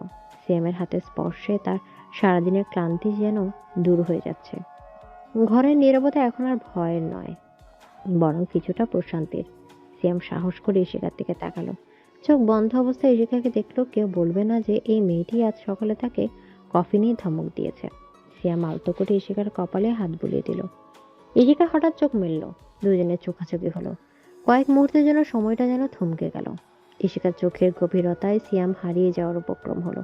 ইশিকা চট করে দৃষ্টি সরাতে পারল না। তার জুনিয়র বরের চোখে এমন কিছু একটা ছিল যা তাকে অস্বস্তিতে ফেলে দিল। এক অদ্ভুত মায়া। ইশিকা হঠাৎ সম্বিত ফিরে পেয়ে নড়ে চড়ে বসলো। সে নিজেকে সামলে নিয়ে আবার এই কণ্ঠের মুখোশটা পরে নিল। হয়েছে, আর আদিক্ষেতা করতে হবে না। মা বলেছে বলে করতে দিলাম। এখন হাত ধুয়ে এসে ঘুমাও। আর শোনো, কাল শুক্রবার, ভার্সিটি বন্ধ, কিন্তু তোমার ছুটি নেই। কাল আমার আলমারি গুছিয়ে দেবে, সব কাপড় কালার অনুযায়ী সাজাবে। সিয়ামের রোমান্টিক ঘোর কেটে গেল। সে দীর্ঘশ্বাস ফেলে বিছানা থেকে নামলো। জি দেব। লাইট নিভিয়ে দেওয়ার পর সিয়ামের রোমান্টিক ঘোর কেটে গেল। সে দীর্ঘশ্বাস ফেলে বিছানা থেকে নামলো। লাইট নিভিয়ে দেওয়ার পর ঘরটা অন্ধকারে ডুবে গেল।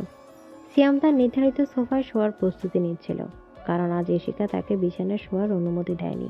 বলেছে বিছানা ছোট, দুজনের হবে না। সিয়াম সোফায় শুয়ে ছাদের দিকে তাকিয়ে রইল। হঠাৎ অন্ধকারের মধ্যে ইশিকার কণ্ঠস্বর ভেসে এলো। এবার গলাটা আগের চেয়ে অনেক নিচু এবং নরম। সিয়াম। সিয়াম চমকে উঠল। ইশিকা তাকে নাম ধরে ডাকছে, তাও আবার এই মাঝরাতে। জি, কিছু লাগবে? থ্যাংক ইউ, তেল মালিশটা ভালো ছিল, মাথা ব্যথাটা কমেছে। সিয়াম নিজের কানকে বিশ্বাস করতে পারল না। ইশিকা তাকে ধন্যবাদ দিল। সে অন্ধকারে হাসলো, একটা ছোট্ট ধন্যবাদ, কিন্তু সিয়ামের কাছে এটা নোবেল প্রাইজ পাওয়ার মতো মনে হলো। ওয়েলকাম ইশিকা। আর কোনো কথা হলো না, কিন্তু এই এক লাইনের ধন্যবাদটুকু সিয়ামের মনের সব ভয় দূর করে দিল। সে বুঝলো পাহাড়ের বরফ গলতে শুরু করেছে, হয়তো খুব ধীরে কিন্তু গলছে। এর আগে সিনের আপর মনের ভেতর কোথাও একটা সুপ্ত নদী আছে, যা ভালোবাসার অপেক্ষায়। সিয়াম সিদ্ধান্ত নিলেও সে এই নদী খুঁজে বের করবে। তার আলমারি গোছাতে হলেও সমস্যা নেই, কারণ তার বিনিময়ে হয়তো আরেকটা মিষ্টি মুহূর্ত পাওয়া যাবে। সিয়াম শান্তিতে চোখ বুঝলো, কিন্তু সে জানে না ইশিকার জীবনে এমন এক অতীত আছে যা তাদের এই গড়ে ওঠা ছোট ছোট ভালো লাগার মুহূর্তগুলোকে তছনছ করে দিতে পারে। সেই ঝড় আসার আগে কি সিয়াম ইশিকার মনে শক্ত জায়গা করে নিতে পারবে? এদিকে শুক্রবারের সকালটা সাধারণত আলসে কাটে, কিন্তু চৌধুরী বাড়িতে আজ সকাল থেকেই এক ভিন্ন ব্যস্ততা। বিশেষ করে সিএমের জন্য আজকের দিনটা কোনো ছুটির দিন নয়, বরং এক কঠিন পরীক্ষার দিন। ইশিকার করার নির্দেশ অনুযায়ী আজ তাকে ইশিকার বিশাল আলমারি গুছিয়ে দিতে হবে। সকাল 10টা বাজে। সিয়াম বেডরুমে ইশিকার আলমারির সামনে দাঁড়িয়ে আছে। বিছানার উপর স্তূপ করে রাখা শাড়ি, সালোয়ার কামিজ আর নানা রঙের ওড়না।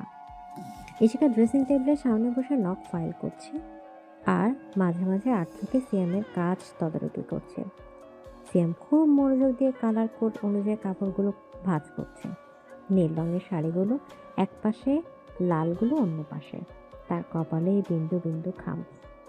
ওই নীল জামদানিটা ঠিক মতো ভাঁজ করনি, ওইটা হ্যাঙ্গারে ঝোলাবে না, ভাঁজ করে তাকে রাখবে।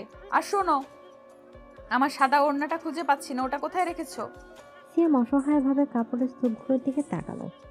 এত কাপড়ের ভিড়ে একটা সাদা ওড়না খুঁজে বের করা খড়ের গাদায় সুই খোঁজার মতো। সে ভয়ে ভয়ে উত্তর দিল, আমি তো এখনো ওড়নার তাকে হাত দেইনি, হয়তো ভেতরে কোথাও আছে, আমি দেখছি। সিয়াম আলমারির উপরে তাকে হাত বাড়ালো। তার উচ্চতা মাশাআল্লাহ ভালোই, কিন্তু ইশিকার আলমারিটা একটু বেশি উঁচু। সে টু ছাড়া নাগাল পাচ্ছিল না। তবু সে চেষ্টা করলো লাফিয়ে উপরের তাক থেকে একটা প্যাকেট নামাতে, কিন্তু বিধিভাম। প্যাকেটটা নামাতে গিয়ে তার হাত ফসকে সেটা ইশিকার ড্রেসিং টেবিলের উপর রাখা পারফিউম বোতলে লাগলো, আর সেই ধাক্কায় একটা দামি পারফিউমের বোতল গড়িয়ে নিচে পড়ে যাওয়ার উপক্রম হলো। ইশিকার চোখের পলকে সেটা দেখতে পেল। সে চিৎকার করে উঠল এবং বিদ্যুৎ গতিতে বোতলটা ধরার জন্য ঝাঁপিয়ে পড়ল। সিয়ামও একই সময় বোতলটা বাঁচাতে নিচে হলো। ধরো আমার শ্যানেল। দুজনেই একসাথে নিচু হওয়ার ফলে এক অভাবনীয় ঘটনা ঘটল। পারফিউমের বোতলটা কার্পেটের উপর পড়ে অক্ষত রইল ঠিকই, কিন্তু সিয়াম আর ইশিকার কপাল একে অপরের সাথে সজোরে ঠুকলো, আর ভারসাম্য হারিয়ে ইশিকা সোজা সিয়ামের গায়ের ওপর হুমড়ি খেয়ে পড়ল। সিয়াম তাল সামলাতে না পেরে চিত হয়ে কার্পেটের উপর পড়ে গেল, আর তার বুকের উপর ইশিকা। সময় যেন থমকে গেল। ঘরে ফ্যানটা ঘুরছে শোষের শব্দে, কিন্তু সে শব্দ এখন তাদের কানে পৌঁছাচ্ছে না। সিয়ামের বুকের উপর ইশিকার নিঃশ্বাস পড়ছে। ইশিকার খোলা চুলগুলো সিয়ামের মুখের উপর ছড়িয়ে পড়ছে, যেন কালো মেঘের আড়ালে ঢাকা পড়েছে সিয়ামের মুখ। সিয়ামের হৃৎপিণ্ডটা বুকের খাঁচা ভেঙে বেরিয়ে আসতে চাইছে। সে অনুভব করতে পারছে ইশিকার হৃদস্পন্দনও স্বাভাবিকের চেয়ে অনেক দ্রুত। ক্যাম্পাসের সেই বাঘিনী সিনিয়র আজ তার বাউন্ডুলে বরের বাহু বন্ধনে বন্দী। ইশিকা চট করে ওঠার চেষ্টা করলো না। সে মন্ত্রমুগ্ধের মতো সিএমের চোখের দিকে তাকিয়ে রইল। সিএমের চোখে আজ ভয় নেই, আজ এক অদ্ভুত মুগ্ধতা। সিএমের হাতটা অজান্তেই ইশিকার কোমরে ছড়িয়ে আছে। ইশিকা অনুভব করলো এই স্পর্শে কোনো অসম্মান নেই, আছে এক গভীর গভীর আশ্বাস। তার গভীর শরীরের ভেতর দিয়ে এক অদ্ভুত শিহরণ বয়ে গেল। সে ভুলে গেল সে সিনিয়র, সে ভুলে গেল সে বস। সে শুধু অনুভব করলো সে একজন নারী, আর তার নিচে শুয়ে থাকা মানুষটা তার স্বামী। ব্যথা ব্যথা পেয়েছো ইশিকা? সিয়ামের ফিসফিস করা প্রশ্নে ইশিকার ঘোর কাটল না। সে খুব ধীর গলা উত্তর দিল, তার গলার স্বর কাঁপছে। না, তুমি? সিয়াম আলতো করে মাথা নাড়ল। তাদের ঠোঁটের দূরত্ব মাত্র কয়েক ইঞ্চি। একে অপরের নিঃশ্বাসের উষ্ণতা অনুভব করতে পারছে। সিয়ামের মনে হলো আজ যদি সে সাহস না করে তবে সারা জীবন আফসোস থেকে যাবে। সে ধীরে ধীরে মাথাটা একটু উঁচু করলো। ইশিকা বাধা দিল না, বরং তার চোখের পাতা আলতো করে বুঝে এলো সম্মতির এক নীরব ভাষা। সিয়ামের ঠোঁট যখন ইশিকার ঠোঁট স্পর্শ করলো তখন মনে হলো পুরো পৃথিবীটা কেঁপে উঠল। এটা কোনো সিনেমার দৃশ্য নয়, এটা তাদের জীবনের প্রথম চুম্বন। প্রথমে আলতো, তারপর ধীরে ধীরে তার গভীর থেকে গভীরতর হলো। ইশিকা তার হাত দিয়ে সিয়ামের চুল খামচে ধরল। তার এত দিনের গাম্ভীর্য, রাগ আর জেদ সব যেন এক চুম্বনে গলে পানি হয়ে গেল। বাইরের পৃথিবীর সব নিয়ম, সিনিয়র জুনিয়র সম্পর্ক সব মিথ্যে হয়ে গেল এই মুহূর্তে। শুধু সত্য হয়ে রইল তাদের ভালোবাসা। বেশ কিছুক্ষণ পর যখন তাদের শ্বাস নিতে কষ্ট হচ্ছিল তখন তারা আলাদা হলো। ইশিকা লজ্জায় লাল হয়ে সিয়ামের বুকের উপর মুখ লুকালো। সিয়াম হাসলো। সে ইশিকার চুলে হাত বুলিয়ে দিল। আমি জানতাম না ভার্সিটির বড় আপু এত ভালো রোম্যান্স জানে। ইশিকা মুখ তুলে সিয়ামের বুকে একটা কিল বসিয়ে দিল, কিন্তু সেই কিলে কোনো জোর ছিল না। সে উঠে বসলো এবং শাড়িটা ঠিক করতে করতে অন্যদিকে তাকালো। তার গাল দুটো এখনো আপেলের মতো লাল। চুপ করো বেয়াদব ছেলে, সিনিয়রের সাথে ইয়ার কি? ওঠো, আলমারি গোছানো শেষ করো। আমি আমি কিচেনে যাচ্ছি তোমার জন্য কফি বানাতে। ইশিকা প্রায় দৌড়ে রুম থেকে বেরিয়ে গেল। সিয়াম মেঝেতে শুয়ে হাসতে লাগলো। সে বুঝতে পারলো বাঘানি এখন পোষ মেনেছে। আজ থেকে তাকে সম্পর্কের সমীকরণটা বদলে গেল তাদের। সন্ধ্যাবেলা বাইরে ঝিরঝিরে বৃষ্টি হচ্ছে। সিয়াম আর ইশিকা ব্যালকনিতে বসে আছে। সিয়ামের হাতে ধোয়া ওঠা কফি মগ আর ইশিকার হাতে একটা উপন্যাসের বই। কিন্তু ইশিকা বইয়ের পাতায় মনোযোগ দিতে পারছে না। সে বারবার আর চোখে সিয়ামকে দেখছে। সকালের ঘটনার পর থেকে ইশিকা সিয়ামের সাথে সরাসরি চোখ মেলাতে লজ্জা পাচ্ছে। সিয়াম সেটা উপভোগ করছে। কি দেখছো ওভাবে? বইয়ের নায়ক কি আমার চেয়েও বেশি হ্যান্ডসাম? নিজেকে হিরো ভাবার কোনো কারণ নেই। তুমি এখনো আমার জুনিয়র। আর শোনো, সোমবার ভার্সিটিতে নবীনবরণ অনুষ্ঠান আছে, শাড়ি পরবো আর তুমি আমাকে ম্যাচিং করে পাঞ্জাবি পরবে। কিন্তু খবরদার আমার আশেপাশে ঘুরঘুর করবে না। ইশিকার কথা শুনে সে আগের ছাঁচ নেই, বরং আছে এক ধরনের আবদার। সিয়াম মুচকি হেসে কফিতে চুমুক দিল। আচ্ছা ম্যাম, যা বলবেন। কিন্তু বৃষ্টির দিনে খিচুড়ি খেতে ইচ্ছে করছে, রান্না করবে? আমি রান্না করব? আমি কি তোমার বাড়ির রাঁধুনি? কতগুলো বললো ইশিকা বই রেখে উঠে দাঁড়ালো। ঠিক আছে, যেহেতু আজ আলমারিটা ভালোই গুছিয়েছো তাই রিওয়ার্ড হিসেবে রান্না করতে পারি। তবে হেল্প করতে হবে, পেঁয়াজ কেটে দিতে হবে। সিয়াম খুশি হয়ে ইশিকার পিছু পিছু কিচেনে গেল। তারা দুজন মিলে হাসি ঠাট্টার খুনসুটি করতে করতে রান্না করলো। সিয়াম দেখলো ইশিকার হাসিতে আজ কোনো কৃত্রিমতা নেই, সে সত্যিই খুশি। সিয়াম ভাবলো জীবনটা যদি সবসময় এমন সুন্দর হতো। কিন্তু সুখের আকাশে কালো মেঘ জমতে বেশি সময় লাগে না। সোমবার সকাল ভার্সিটিতে নবীনবরণ উৎসবের আমেজ। পুরো ক্যাম্পাস রঙিন সাজে সেজেছে। সিয়াম আর ইশিকা বাসা থেকে একসাথে বের হয়েছে। ইশিকা পরেছে একটা গাঢ় নীল শাড়ি আর সিয়াম নীল পাঞ্জাবি। ক্যাম্পাসের গেটে এসে ইশিকা যথারীতি সিয়ামকে আগিয়ে নামিয়ে দিল। তুমি অডিটোরিয়ামে যাও, আমি একটু ডিপার্টমেন্ট হয়ে আসছি, ফ্রেন্ডরা ওয়েট করছে। সিয়াম মাথা নেড়ে অডিটোরিয়ামের দিকে হাঁটা দিল। ইশিকা তার বন্ধুদের খোঁজে ক্যাফেটেরিয়ার দিকে গেল। ক্যাম্পাসে আজ প্রচণ্ড ভিড়। ইশিকা ভিড় ঠেলে এগোচ্ছিল, হঠাৎ কেউ একজন তার হাত খপ করে ধরল। ইশিকা চমকে উঠে হাতটা ছাড়িয়ে নিতে চাইল, কিন্তু বাঁধনটা বেশ শক্ত। কে? সাহস তো কম না, হাত ছাড়ুন। ইশিকা ঘুরে তাকাতেই তার রক্ত হিম হয়ে গেল। তার চোখের সামনে দাঁড়িয়ে আছে সেই অতীত, যাকে সে গত 2 বছর ধরে সব ভুলে থাকার চেষ্টা করছে। আরমান, তার প্রাক্তন প্রেমিক, যে তাকে মিথ্যা ভালোবাসার জালে জড়িয়েছিল এবং পরে প্রতারণা করে অন্য মেয়ের জন্য তাকে ছেড়েও দিয়েছিল। সেই আরমান আজ আবার ফিরে এসেছে। তার পরনে কালো জ্যাকেট, চোখে সেই শয়তানি হাসি। আর ইশিকা জান, কতদিন পর দেখা। তোমাকে আর যা লাগছে না? হাত ছাড়বো কেন? এই হাত তো আমারই ছিল। ইশিকার গলা দিয়ে কথা বের হচ্ছে না। পুরনো ট্রমাগুলো আবার তাকে গ্রাস করছে। সে কাঁপতে শুরু করলো। আরমান ইশিকার হাত ধরে তাকে নিজের দিকে টান দিল। কি হলো? কথা বলছো না যে? শুনেছি বিয়ে করেছো কোনো এক জুনিয়র বাচ্চাকে। শেষ পর্যন্ত বাঘিনী একটা বিড়ালকে বিয়ে করলো। আশেপাশের ছাত্র ছাত্রীরা তাকিয়ে আছে, কিন্তু কেউ এগিয়ে আসছে না। আরমান ক্যাম্পাসের পলিটিক্যাল বড় ভাইদের সাথে চলে, তাই কেউ ঝামেলা জড়াতে চায় না। ইশিকা অসহায় বোধ করলো। সে চোখ বন্ধ করে নিজেকে শান্ত করার চেষ্টা করলো, কিন্তু কান্না তার গলা পর্যন্ত উঠে এসেছে। আরমান প্লিজ, সিনক্রেট করো না, হাত ছাড়ো, আমি চিৎকার করব। চিৎকার করবে? করো, সবাই দেখুক আমাদের ভালোবাসা এখনো মরে যায়নি। আসো একটু আড়ালে কথা বলি। আরমান জোর করে ইশিকাকে টেনে নিয়ে যেতে চাইলো। ঠিক সেই মুহূর্তে একটা শক্ত হাত এসে আরমানের হাতটা চেপে ধরল, লোহার মতো শক্ত। সেই হাতের চাপে আরমান ব্যথায় কুঁকড়ে উঠল। সে চমকে পাশে তাকালো, দেখলো সিয়াম দাঁড়িয়ে আছে। তার চোখে আজ সেই ভীরতা নেই, আছে আগ্নেয়গিরির ভাব। সিয়ামের চোয়াল শক্ত হয়ে আছে। হাতটা ছাড়ুন ভাইয়া, এখনই। ইশিকা অবাক হয়ে সিয়ামের দিকে তাকালো। এই সিয়ামকে সে চেনে না। এই সিয়াম কোনো জুনিয়র ছাত্র নয়। এই সিয়াম তার স্বামী, তার রক্ষক। আরমান সিয়ামকে দেখে তার ছেলের হাসি হাসলো। ওহ, এই বুঝি তোর সে জুনিয়র বর? দুধে দাঁত পড়েনি, এসেছে হিরোগিরি দেখাতে। এ পিচ্ছি, তুই জানিস আমি কে? হাত ছাড়, নইলে তোর হাত কেটে নেব। সিয়াম আরমানের হাতটা মোচড় দিয়ে তাকে ধাক্কা দিল। আরমান টাল সামলাতে না পেরে কয়েক পা পিছিয়ে গেল। সিয়াম ইশিকার সামনে দেয়াল হয়ে দাঁড়ালো। আপনি কে সেটা জানার দরকার নেই, কিন্তু যার গায়ে হাত দিয়েছেন সে আমার স্ত্রী, আর আমার স্ত্রীর অসম্মান আমি সহ্য করব না। ভদ্রভাবে বলছি, এখান থেকে চলে যান, নইলে পরিণতি খারাপ হবে।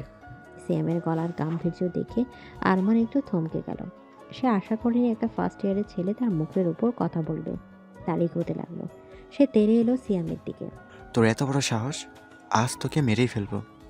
আরমান সিয়ামকে ঘুষি মারার জন্য হাত তুলল। ইশিকা চিৎকার করে উঠল, সিয়াম সরে যাও। কিন্তু সিয়াম সরল না। সে আরমানের হাতটা শূন্যে আটকে দিল এবং পাল্টা এক ঘুষি বসিয়ে দিল আরমানের চোয়ালে। পুরো ক্যান্টিন স্তব্ধ হয়ে গেল। সিয়াম আহমেদ শান্তশিষ্ট ছেলেটা আজ রৌদ্র মূর্তি ধারণ করেছে। আরমান মাটিতে পড়ে গেল। তার ঠোঁট ফেটে রক্ত বের হচ্ছে। সিয়াম আঙুল উঁচিয়ে সবাইকে শাসালো। এরপর যদি কেউ ইশিকার দিকে আঙুল তোলার সাহস করে তাহলে তার হাত আমি ভেঙে দেব, মনে থাকে যেন। চলো ইশিকা। সিয়াম ইশিকার হাত ধরে ভিড় ঠেলে বেরিয়ে এলো। ইশিকা কোনো কথা বলতে পারল না। সে শুধু সিয়ামের হাতের দিকে তাকিয়ে রইল। এই হাতটা তাকে কত শক্ত করে ধরে রেখেছে। গাড়িতে উঠেও ইশিকা চুপ করে রইল। সিয়ামও কোনো কথা বলল না। তার বুকের ভেতর তখনও ঝড় চলছে। বাসায় ফেরার পর ইশিকা সোজা নিজের রুমে ঢুকে দরজা বন্ধ করে দিল। সিয়াম ড্রয়িং রুমে বসে রইল। সে বুঝতে পারছে ইশিকা এখন খুব ডিস্টার্ব। সন্ধ্যা গড়িয়ে রাত হলো। ইশিকা ঘর থেকে বের হলো না, খেলো না। সিয়াম চিন্তিত হয়ে ইশিকার দরজায় টোকা দিল। ইশিকা, দরজাটা খোলো, খেয়ে নাও প্লিজ। কিছুক্ষণ পর দরজা খুলল। ঘর অন্ধকার। ইশিকা জানলার পাশে দাঁড়িয়ে আছে। সিয়াম ধীর পায়ে ভেতরে ঢুকলো। ইশিকা, যা হয়েছে তার জন্য ভেবো না, আমি তো আছি। ওই লোক আর তোমাকে বিরক্ত করবে না। ইশিকা হঠাৎ ঘুরে তাকালো। অন্ধকারেও সিয়াম দেখতে পেল ইশিকার চোখে পানি চিকচিক করছে, কিন্তু তার দৃষ্টিতে এক অদ্ভুত ক্ষোভ। তুমি কেন ইন্টারফেয়ার করলে? কে বলেছিল তোমাকে হিরো হতে? তুমি জানো আরমান কে? ও তোমাকে মেরে ফেলতে পারে। তুমি কেন নিজেকে জড়ালে? কারণ তুমি আমার স্ত্রী, তোমাকে প্রোটেক্ট করা আমার দায়িত্ব। স্ত্রী? দায়িত্ব? হ্যাঁ, সব ছেলেরা প্রথমে এমন বড় বড় বুলি আওড়ায়। আরমানও বলতো সে আমাকে ভালোবাসে, আমাকে ছাড়া বাঁচবে না, কিন্তু শেষ পর্যন্ত কি করেছে? আমাকে ইউজ করে ছুঁড়ে ফেলে দিয়েছে। তুমিও তাই করবে। আজ হিরো সাচ্ছ, কাল যখন জানবে আমি কতটা ব্রোকেন, তখন তুমিও পালাবে। ইশিকা কান্নায় ভেঙে পড়ল। তার জমানো সব কষ্ট আজ বাঁধ ভেঙে বেরিয়ে আসছে। সিএম এগিয়ে গিয়ে ইশিকার কাঁধ স্পর্শ করতে চাইল, কিন্তু ইশিকা তাকে ধাক্কা দিয়ে সরিয়ে দিল। আমাকে ছোবে না, একদম ছোবে না। আমি কাউকে বিশ্বাস করি না। সব পুরুষ এক। তুমিও একদিন আমাকে ছেড়ে যাবে। তার চেয়ে ভালো এখনই দূরে থাকো। আমি আর কষ্ট পেতে চাই না। প্লিজ সিয়াম, আমাকে একা থাকতে দাও, বেরিয়ে যাও। সিয়াম স্তব্ধ হয়ে দাঁড়িয়ে রইল। সে বুঝতে পারলো আরমান শুধু ইশিকার হাত ধরেনি, সে ইশিকার মনে এক গভীর ক্ষত তৈরি করে গেছে, যা এখনো শুকায়নি। ইশিকা তাকে বিশ্বাস করতে ভয় পাচ্ছে। সিয়ামের খুব কষ্ট হলো, কিন্তু সে ইশিকার উপর জোর করলো না। ঠিক আছে ইশিকা, আমি যাচ্ছি, কিন্তু একটা কথা মনে রেখো, আমি আরমান নই, আর আমি তোমাকে ছেড়ে কোথাও যাব না। তুমি যতবার আমাকে ধাক্কা দেবে আমি ততবার ফিরে আসব, কারণ আমি তোমাকে ভালোবাসি, সত্যিকারের ভালোবাসি। সিয়াম ঘর থেকে বেরিয়ে গেল। ইশিকা মেঝের ওপর বসে ডুকরে কেঁদে উঠল। তার মনের ভেতর এখন যুদ্ধ চলছে। এক পক্ষ বলছে সিয়ামকে বিশ্বাস করতে, অন্য পক্ষ বলছে আবার ঠকতে হবে। শুক্রবারের সেই রোমান্টিক সকাল আর আজকের এই যন্ত্রণাদায়ক রাত জীবনের রং কত দ্রুত বদলায়, তাই না? সিয়াম কি পারবে ইশিকার এই ভাঙা বিশ্বাস জোড়া লাগাতে, নাকি অতীতের ছায়া তাদের এই নতুন সংসারকে গ্রাস করে ফেলবে? গত 3 দিন ধরে চৌধুরী বাড়িতে এক গুমোট নীরবতা বিরাজ করছে। বাইরের আকাশেও মেঘের আনাগোনা, আর ঘরের ভেতরে 2 বাসিন্দার মনের আকাশেও। সেই রাতের ঘটনার পর থেকে ইশিকা নিজেকে নিজের খোলসের মধ্যে গুটিয়ে নিয়েছে। সে সিয়ামের সাথে কথা বলা প্রায় বন্ধ করে দিয়েছে। প্রয়োজনের অতিরিক্ত একটা শব্দও খরচ করে না। সিয়ামও আর জোর করেনি। সে ছায়ার মতো ইশিকার পাশে আছে, কিন্তু দূরত্ব বজায় রেখে। রাতে সিয়াম এখন সোফাতেই ঘুমায়। ইশিকা বিছানায় শুয়ে পাশ ফিরে থাকে, কিন্তু সিয়াম জানে সে ঘুমায় না। মাঝরাতে মাঝে মাঝে ইশিকার দীর্ঘশ্বাস সিয়ামের কানে আসে, যা তার বুকের ভেতরটা দুমড়ে মুচড়ে দেয়। আজ ভার্সিটি খোলা। সকাল থেকে আকাশ কালো করে আছে, যে কোনো সময় ঝুম বৃষ্টি নামবে। সিয়াম তৈরি হয়ে ড্রয়িং রুমে অপেক্ষা করছে। ইশিকা নিচে নামলো। তার চোখের নিচে কালশিটে পড়েছে, শরীরটাও একটু দুর্বল দেখাচ্ছে। মানসিক চাপ তার স্বাস্থ্যের উপর প্রভাব ফেলেছে স্পষ্ট। সিয়াম কিছু বলতে গিয়েও থেমে গেল। ইশিকা সোজা গাড়ির দিকে হাঁটা দিল। ইশিকা ছাতাটা নাও, বৃষ্টি হতে পারে। ইশিকা থমকে দাঁড়ালো। সে ঘুরে সিয়ামের দিকে তাকালো। সিয়ামের চোখে সেই যত্ন, সেই উদ্বেগ। ইশিকার ইচ্ছে করলো ছুটে গিয়ে সিয়ামকে জড়িয়ে ধরতে, কিন্তু তার ভেতরের ভয় তাকে আটকালো। সে আলতো করে মাথা নেড়ে গাড়িতে উঠে বসলো। সিয়াম দীর্ঘশ্বাস ফেলে ড্রাইভারের পাশে গিয়ে বসলো। ভার্সিটিতে পৌঁছানোর পর ইশিকা সোজা তার রুমের দিকে ক্লাসের দিকে চলে গেল। সিয়াম গেটে দাঁড়িয়ে রইল অনেকক্ষণ। তার মন বলছে আজ কিছু একটা ঘটবে। দুপুরে তাকে আকাশ ভেঙে বৃষ্টি নামলো, মুষলধারে বৃষ্টি। ক্যাম্পাসের গাছপালা সব ভিজিয়ে একাকার। সিয়াম লাইব্রেরিতে বসেছিল, কিন্তু পড়াশোনায় মন বসছে না। তার মনে বারবার আরমানের সেই হুমকির কথা ভেসে উঠেছে। আরমান কি আবার কোনো ঝামেলা করবে? বিকেল 4টা, ক্লাস শেষ। বৃষ্টির তেজ কিছুটা কমেছে, কিন্তু থামেনি। সিয়াম ডিপার্টমেন্টের করিডোরে দাঁড়িয়ে ইশিকার জন্য অপেক্ষা করছে। সাধারণত ইশিকা ক্লাস শেষে গাড়িতে চলে যায়, কিন্তু আজ তাকে দেখা যাচ্ছে না। 15 মিনিট 20 মিনিট পার হয়ে গেল। সিয়ামের উদ্বেগ বাড়ল। সে ইশিকার ফোনে কল দিল, ফোন বন্ধ। সিয়ামের বুক ধক করে উঠল। সে আর দেরি না করে ইশিকার ক্লাসরুমের দিকে দৌড়ে গেল। ক্লাসরুম ফাঁকা, করিডোরেও কেউ নেই। সিয়াম পাগলের মতো এদিক ওদিক খুঁজতে লাগলো। হঠাৎ তার মনে পড়ল ইশিকা মাঝে মাঝে পুরনো কলা ভবনের পেছনের পুকুর পাড়ে একা বসে থাকে। সিয়াম বৃষ্টির মধ্যে দৌড় দিল সেদিকে। পুকুর পাড়টা নির্জন, বড় বড় গাছগুলো ছাতার মতো দাঁড়িয়ে আছে। সিয়াম দেখলো একটা কৃষ্ণচূড়া গাছের নিচে সিমেন্টের বেঞ্চে ইশিকা বসে আছে। সে ভিজছে, বৃষ্টির ফোঁটা তার শরীর বেয়ে নামছে, কিন্তু তার সেদিকে কোনো খেয়াল নেই। সে শূন্য দৃষ্টিতে পুকুরের পানির দিকে তাকিয়ে আছে। সিয়াম হাঁপাতে হাঁপাতে ইশিকার কাছে পৌঁছালো। সে দ্রুত নিজের ছাতাটা ইশিকার মাথার উপর ধরল। ইশিকা, তুমি এখানে বৃষ্টিতে ভিজছো কেন? চলো বাসায় চলো, জ্বর আসবে তো। ইশিকা কোনো উত্তর দিল না। সে পাথরের মতো বসে রইল। সিয়াম ইশিকার হাত ধরল। হাতটা বরফের মতো ঠান্ডা। সিয়ামের ভেতরটা কেঁপে উঠল। ইশিকা প্লিজ কথা বলো, আমার উপর রাগ করে নিজের শরীর খারাপ করো না। আমাকে বকা দাও, মারো, যা খুশি করো, কিন্তু এইভাবে চুপ করে থেকো না। আমি সহ্য করতে পারছি না। ইশিকা ধীরে ধীরে মুখ তুলে সিয়ামের দিকে তাকালো। বৃষ্টির পানির সাথে তার চোখের পানি মিশে একাকার হয়ে গেছে। সে খুব নিচু গলায় বলল। আরমান এসেছিল। সিয়ামের চোয়াল শক্ত হয়ে গেল। সে শিকার কাঁধ শক্ত করে ধরল। কি ও এখানে এসেছিল? তোমাকে কিছু বলেছে? আমার কথা বলনি? ও আমাকে ক্ষমা চাইতে এসেছিল। ও বলল সেদিন তুমি যেভাবে ওকে মেরেছো ও ভয় পেয়েছে।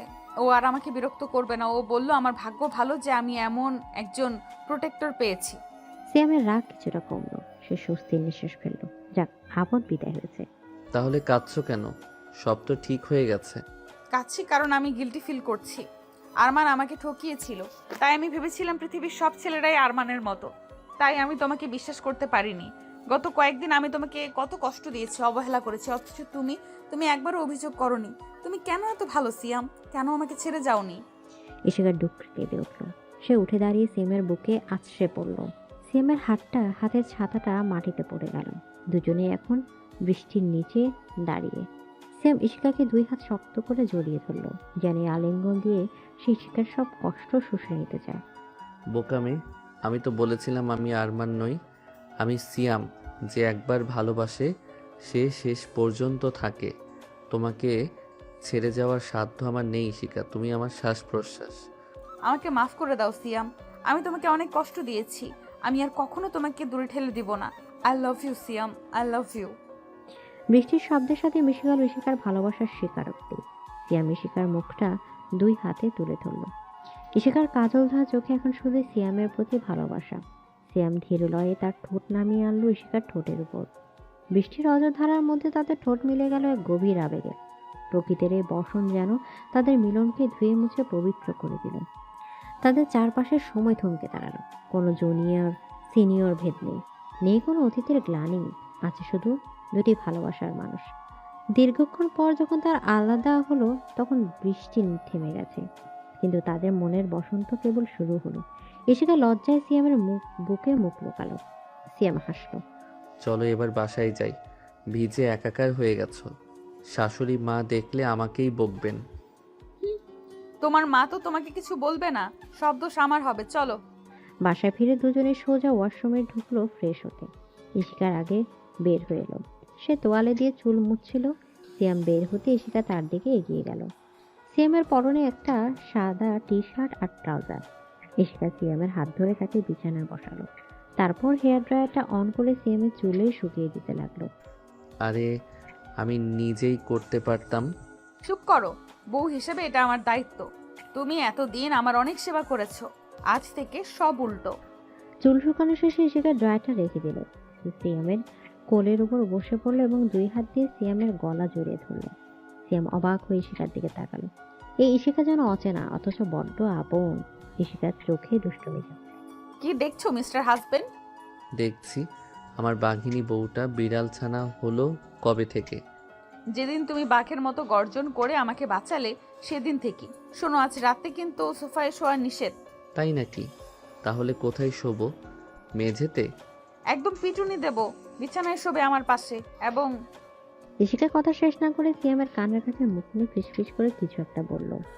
সিয়াম কান লাল হয়ে গেল। সে ইশিকার কোমরে হাত দিয়ে তাকে নিজের সাথে মিশিয়ে নিল। হুকুম শিরোধার্য, মাই কুইন। সে রাতে তাদের ঘরের আলো নিভল না। ভালোবাসার আলোয় উদ্ভাসিত হলো 2টি শরীর ও মন। দেয়াল ঘড়িটা টিকটিক করে চললো আর সাক্ষী হয়ে রইল এক পরিপূর্ণ মিলনের। ভার্সিটির পর আপু আর তার জুনিয়রের বরের মাঝে খুঁজে পেল এক পরম আশ্রয়। আর সিয়াম খুঁজে পেল তার স্বপ্নের নারীকে। 6 মাস পর ঢাকা ভার্সিটির কলা ভবনের সামনের ওই ঐতিহাসিক আম গাছতলা। শীতের মিষ্টি রোদ পড়েছে ক্যাম্পাসে। আজ ভ্যালেন্টাইন্স ডে। চারপাশে যুগলদের ভিড়। সিয়াম আর ইশিকা গাছতলায় দাঁড়িয়ে আছে। ইশিকার পরনে লাল শাড়ি, সিয়ামের পরনে লাল পাঞ্জাবি। তবে আজ আর তাদের মধ্যে কোনো লুকাছাপা নেই। পুরো ডিপার্টমেন্ট এখন জানে ইশিকার সিয়াম দম্পতি। মনে আছে ওই জায়গাটা? তুলবো কিভাবে? আমার জীবনের সবচেয়ে বড় ট্র্যাজেডি আর কমেডি দুটোই এখানে শুরু হয়েছিল।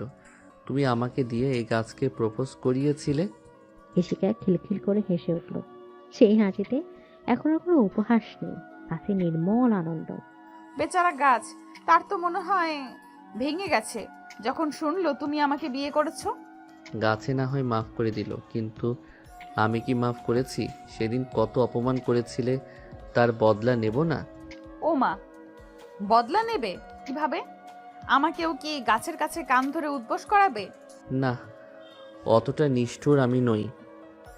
তবে একটা কাজ করতে হবে। কি কাজ?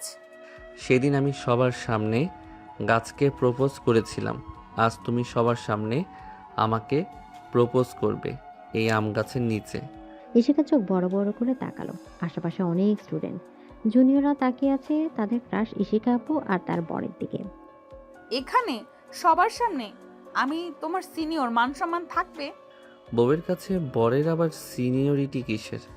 করো বলছি, নইলে আজ রাত্রে বাসায় ঢোকা বন্ধ। সিএমের নকল ধমক শুনে ইশিকা হাসলো। সে বলল সিএম আজ ছাড়বে না, তাছাড়া সিএমের জন্য সে এখন সব করতে পারে। ইশিকা তার ভার্সিটির ব্যাগটা সিএমের হাতে ধরিয়ে দিল। তারপর সবাইকে অবাক চোখের সামনে ঠিক যেভাবে সিএম বসেছিল সেভাবে হাঁটু গেড়ে বসলো সিএমের সামনে। পুরো ক্যাম্পাসে পিন পথ নীরবতা নেমে এলো। সবাই মোবাইল বের করে ভিডিও করতে শুরু করলো। মিস্টার সিয়াম আহমেদ, ও আমার কিউট, ভীতু কিন্তু সাহসী জুনিয়র বর। আমি এই আম গাছ, এই আকাশ আর এই ক্যাম্পাসকে সাক্ষী রেখে বলছি, আমি তোমাকে ভালোবাসি, ভীষণ ভালোবাসি। তুমি কি সারা জীবনে রাগী মেজাজি বড় আপুর রোমান্টিক বর হয়ে থাকবে? সিএমের চোখ আনন্দে ছল ছল করে উঠল। সে হাত বাড়িয়ে ইশিকাকে টেনে তুলল। তারপর সবার সামনে ইশিকাকে কপালে একটা চুমু দিল গভীর। হাত তালি আর উল্লাসে ফেটে পড়ল পুরো চত্বর। কবুল, কবুল, কবুল। ইশিকা সিয়ামের বুকে মাথা রাখল। ক্যাম্পাসের বাতাসে তখন বসন্তের ফাগুন হাওয়া। তাদের এই অদ্ভুত প্রেমের গল্পটা হয়তো ক্যাম্পাসের ইতিহাসে লেখা থাকবে না, কিন্তু আম গাছটা সাক্ষী হয়ে রইল এক অসম অথচ নিখুঁত ভালোবাসা। বাসায় ফেরার পথে গাড়িতে ইশিকা সিয়ামের কাঁধে মাথা রেখে বলল, একটা কথা বলি, বলো। আমি গ্র্যাজুয়েশন শেষ করে চাকরিতে জয়েন করব, তখন কিন্তু আমি আবার তোমার সিনিয়র হয়ে যেতে পারি, বস হতে পারি। তখন কি করবে? তখন তখন আবার তোমাকে পটিয়ে রোমান্টিক বউ বানিয়ে ফেলবো। আমার তো ট্রেনিং আছেই। দুজনেই শব্দ করে হেসে উঠল। গাড়ি এগিয়ে চলল নতুন কোনো গন্তব্যে। তাদের জীবনে হয়তো আরো অনেক চড়াই উতরাই আসবে, কিন্তু তারা জানে দিনের শেষে তারা একে অপরের। ভার্সিটির বড় আপু এখন শুধুই সিএমের রোমান্টিক বউ, আর সিয়াম সে তার রানীর একমাত্র রাজা। প্রিয় দর্শক বৃন্দ, ভিডিওটি দেখার জন্য অনেক অনেক ধন্যবাদ। আমাদের এই ভিডিওটিতে একটি লাইক দিলে আর আমাদের এই ছোট্ট চ্যানেলটিকে সাবস্ক্রাইব করে আমাদেরকে সাপোর্ট করলে আমরা নতুন নতুন ভিডিও আপলোড করার অনুপ্রেরণা পাবো। আমাদের চ্যানেলটি সাবস্ক্রাইব করে আমাদের সাথে জুড়ে থাকুন এবং এইরকমই ভিডিও দেখতে থাকুন। ধন্যবাদ।